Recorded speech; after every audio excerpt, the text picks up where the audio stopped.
we're sort of intro. Good with that. You can say, like, you know, your name, Wendy, stream name, you know what you do. Just like that for like the intro segment. So, you know. Alright. I'm gonna add to this out. What's I gonna add? Alright. Okay, well, my stream name is NATSUMiii. Most people call me Wendy though, and I stream on Twitch.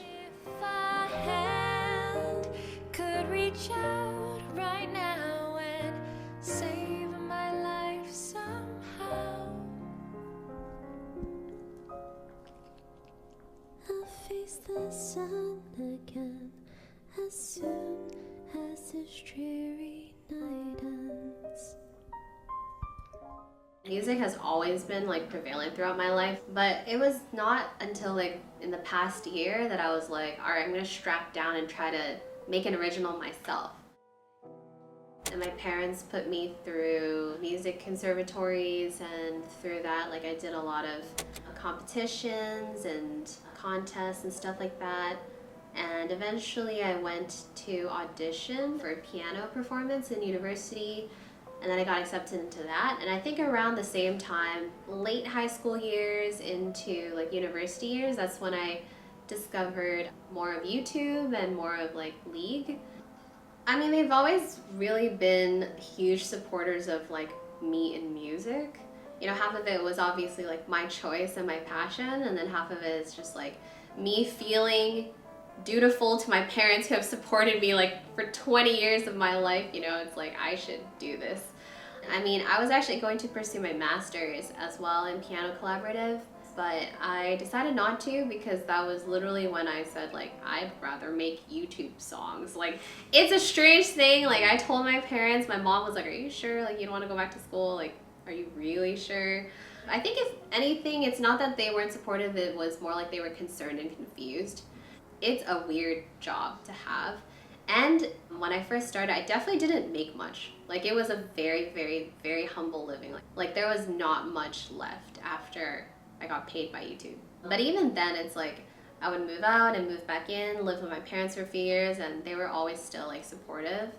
As I showed like progress and kind of just helped them understand like how I make money or like how things work in this field, they began to understand, and they were like much more like in it with me.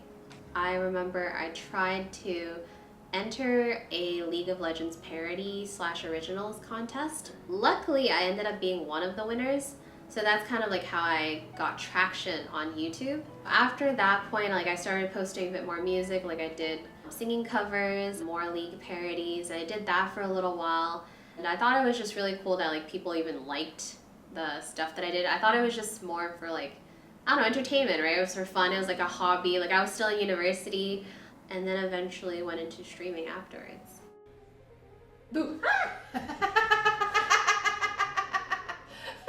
From the get-go, it was just a hobby. The lucky part for me was that I had some traction on YouTube, and so that allowed a fair amount of viewers to be interested in me on Twitch. I mean, I remember when I first started streaming, I had like 400 or 500 viewers, which is insane for anyone starting, right? But even then, it felt like a lot of people were watching me. And going from like a YouTube audience where everything is pre-recorded and comments can be read at any point in time, to having live audience and people like instantly being able to like criticize you or compliment you, it was very, very different. It took a lot of getting used to, for sure. A few years ago, it was perceived as scarier to like meet people online or like be friends with people online, but I think now it's super normal. But I guess like back then I also like had circles of friends online through like certain games that I played, whether it was like League or whether it was like guns or any kind of MMO.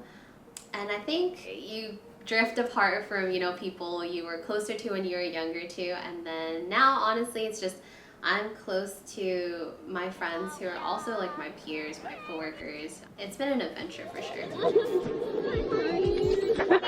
I think definitely the biggest struggle in streaming, for I'm sure I can speak on behalf of most streamers, is it's like a constant like mental battle. It's like being able to read bad things in your chat or like annoying things in your chat, and it's constantly going off, and It's like you being able to manage that internally or inside and like not freak out.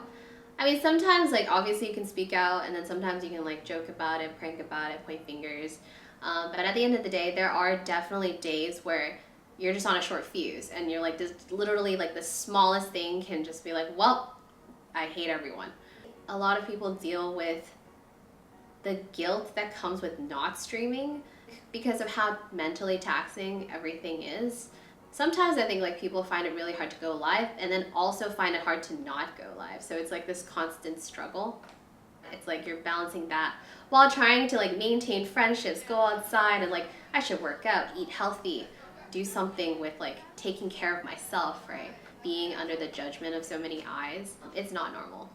I guess there's two types of people, right? Like there's the people who they tell themselves like, oh, they're not good enough, and then they don't do anything because it's like crippling. And then there's just, I guess there's people like me who, if I say like I'm not good enough, well, I should do more.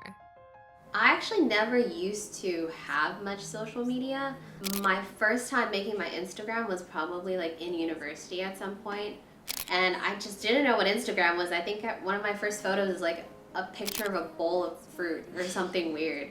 It was definitely like really simple then, and I only posted like for my friends in university. And then after I branched out into like YouTube and streaming, I realized like how much importance it held in like growing your platform and your brand, and it became more of like showing more of myself, more of my private life outside of streaming.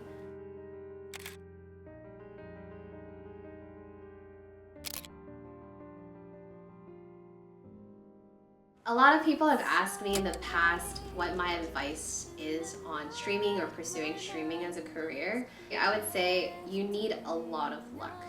But on top of the luck, you also need a lot of constructive, good, planned thinking as well, and also a lot of good networking.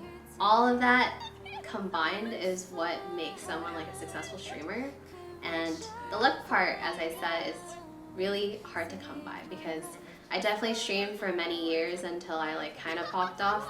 But I think the most important part about streaming, or like even if you want to pursue streaming, is that you have to have fun with it. It can't be a job from the get-go. It had to have been something for fun. But at the end of the day, like if you're not having fun, it's not worth it. Honestly, I think in general it's important to try things. Like if you're interested in dance, like do it. Improv class, like do it. Streaming, try it out, you know? I think at the end of the day, the most important thing is to not take anything that doesn't work out and see it as failure, but more as just gaining experience. Trying things and keeping your mind open to trying things is the most important thing about growing.